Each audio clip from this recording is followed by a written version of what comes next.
Uma objeção importante que se foi feita ao argumento do Turing, ou uma objeção, digamos assim, mais geral até, a ideia de uma inteligência artificial, a ideia de que máquinas podem pensar, foi formulada. Essa talvez é a objeção mais influente assim na literatura das últimas décadas, né? Esse é o artigo do, enfim, ele foi apresentado em vários artigos, inclusive nesse que eu deixei para vocês, que se chama Mentes, Cérebros e Programas.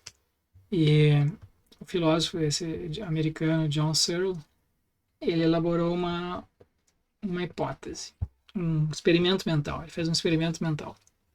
E esse experimento mental é o seguinte, é um experimento conhecido como o experimento do quarto chinês. Digamos que a gente tem um quarto e nesse quarto tem uma pessoa que não fala chinês. Então, e dentro desse quarto tem uma abertura, duas aberturas, uma em que frases em chinês são entregues para ele, e no outro tem uma outra abertura na qual ele devolve, ele entrega outras coisas escritas, né? Então, se uma pessoa escreve em chinês para ele uma pergunta, ele é capaz de ele vai naquele manual lá, que tem um manual muito grande, e nesse manual diz o seguinte: olha, nessa folha de papel, se houver um símbolo, um rabisco com esse formato, então tu vai para a página tal do manual. E aí o manual diz assim: bom, se tiver esse rabisco, daí faça isso. Dá instruções para ele sobre o que fazer, né? Escreve, pega uma outra. Se a segunda rabisco que houver no papel que foi escrito for tal, de tal e tal jeito, então vai para a página tal. E se o terceiro for assim, assim, assado, vai para a página tal. E aí, então, dependendo da configuração ali, do formato da escrita em chinês, o manual vai dizendo o que ele tem que fazer. E aí, por fim, o manual diz: agora escreve um rabisco tal, com esse formato aqui no pedaço de papel e entrega lá do outro lado. Então, a pessoa que está ali dentro, ela está só seguindo instruções mecânicas, formais. Ela não sabe nada de chinês. Ela só está comparando o formato, né? Se tem um quadradinho, uma bolinha, um risquinho assim, assado, então faz isso, escreve esse outro risquinho assim, assim, assado.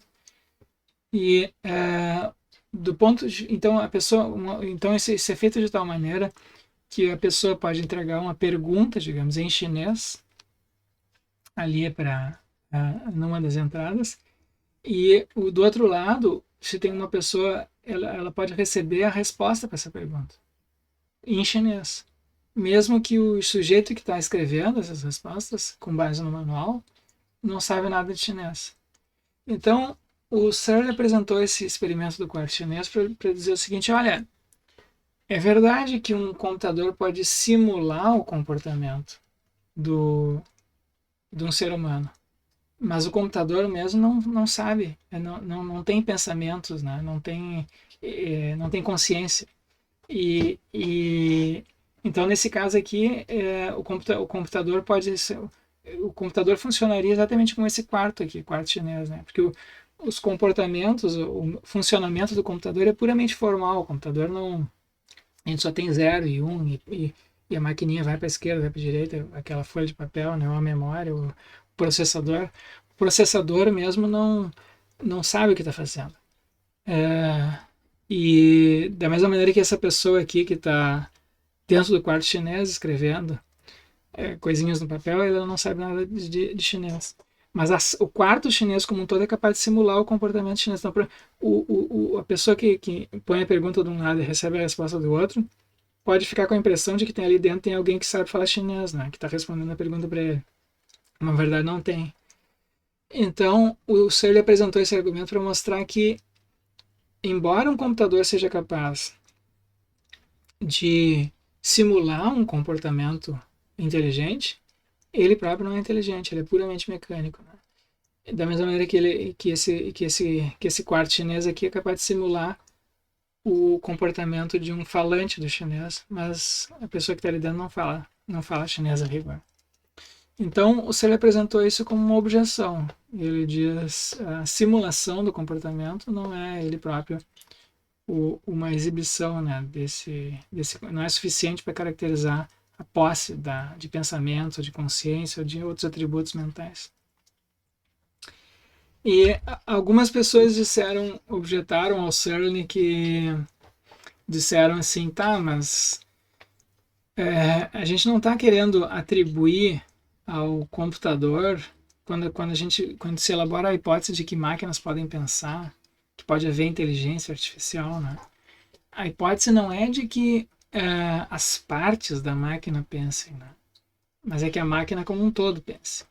Então, da mesma maneira, quando a gente atribui pensamento a um indivíduo, um ser humano, a gente não diz assim que as células dele estão pensando, células do cérebro. Quando um filósofo materialista, o reducionista, diz que o pensamento, que a mente é o cérebro, o que ela quer dizer não é que as células, cada uma individualmente, pense ou tenha consciência. As células individualmente não têm consciência, mas o todo tem.